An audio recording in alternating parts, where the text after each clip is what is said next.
আর 2002 যাদের নাম ছিল তাদের নামও কেটে দিয়েছেন। আমি নিজে সুপ্রিম কোর্টে গেছিলাম লড়তে, তাই মনে রাখবেন সব বাদ দিয়েছিল।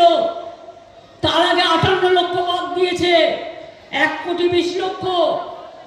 60 লক্ষের মধ্যে আজকে 22 লক্ষ লোকের নাম উঠেছে। তার কারণ এটা আমি কোর্টে কেস করেছিলাম বলে, নিজে দাঁড়িয়েছিলাম বলে।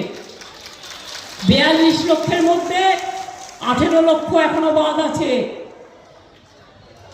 তাছাড়াও 60 লক্ষের মধ্যে 18 লক্ষ বাদ আছে, সেটা প্রসেস চলছে।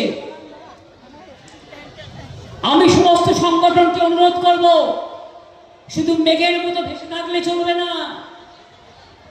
যাদের নাম ভোটার লিস্ট থেকে কেটে দিয়েছে আবার লজিস্টিক্যাল ডিসক্রিপেন্সিতে, মিসম্যাপে, তাদের অ্যাপ্লিকেশন করাতে হবে। যা তা অ্যাপ্লিকেশন করলে হবে না, ফরম্যাটটা জেনে নিতে হবে এবং করে অনলাইনে জমা করতে হবে। জমা করে সেটা পার্টিকে জানাতে হবে। আমরা লয়ার দেবো, সাধারণ মানুষকে লয়ার দিতে হবে না, আপনারা খরচা করতে যাবেন না, আমরা আপনাদের পাশে আছি। আমাদের বিএলএ A1 বিএলএ 2রা যেভাবে কাজ করেছেন তারাই এই কাজটা দায়িত্ব নিয়ে করবেন, এটা আপনাদের কাছে আমার অনুরোধ থাকলো। আর আমি সেই কর্মীকে ভালোবাসি যে নেতা নয়, নেতাগিরি না করে মানুষের মাটির পায়ে বসে থাকে, মানুষের সাথে মানুষের দুঃখে সুখে কাজ করে, তাদের আমি বিশ্বাস করি। তারা আমার সম্পদ, তাদের হাতে দায়িত্ব দিয়ে গেলাম। আর মা বোনদের দায়িত্ব দিয়ে গেলাম। ওরা কিন্তু অনেক জায়গায় আপনাদের ভোট দিতে আটকেও দিতে পারে।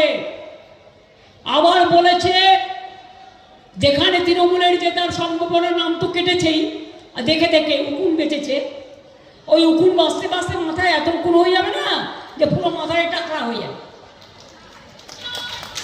গণতান্ত্রিকভাবে টাকরা হয়ে যাবে। আর তারপর এদের নামগুলো যাতে তোলা হয় সেদিকে নজর রাখতে হবে। গতকাল কি করেছি জানেন? আর একটা সর্বনাশ। আপনারা ভাবছেন যাদের নাম উঠে গেছে নিশ্চিন্ত, না, নিশ্চিন্ত নয়, লক্ষ্য রাখতে হবে।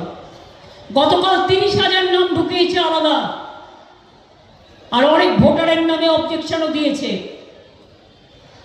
সেটা যেন কিছু করতে না পারে সেদিকে আমাদের লক্ষ্য রাখতে হবে। আমার একটাই কোশ্চেন, এখনো 18 লক্ষ বাকি আছে। 18 লক্ষ ট্রিব্যুনালে যাবে, 36 লক্ষ প্লাস 58 লক্ষ মিসম্যাপ হয়েছে, সেটাও খোলেনি। তাহলে নতুন করে বিজেপি লুকিয়ে লুকিয়ে 30,000 ফর্ম কালকে নতুন করে বিহারের থেকে নাম নিয়ে এসে, উত্তরপ্রদেশের থেকে নাম নিয়ে এসে, মহারাষ্ট্রের থেকে নাম নিয়ে এসে, দিল্লির থেকে নাম নিয়ে এসে ওদের জমিদারি রেলে করে নিয়ে আসবে, যেমন বিহারে করেছিল।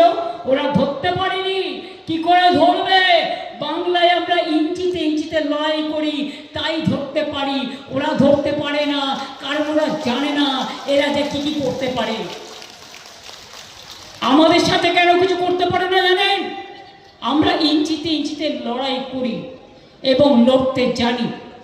তাই ওদের বলি, এই 30,000কে যদি আপনি যারা বাদ গেছে না ঢুকিয়ে বিজেপির কথায় বাংলাকে দখল করার জন্য বহিরাগতদের ঢোকান, তাহলে জেনে রাখুন মানুষ আপনাদের একটি ভোটও দেবে না, মানুষ আপনাদের কোনো ক্ষমা করবে না। আসল কারণ কি জানেন? এরা বাংলাকে ভয় পায়, বাংলা দখল করতে চায়, বাংলাকে বিক্রি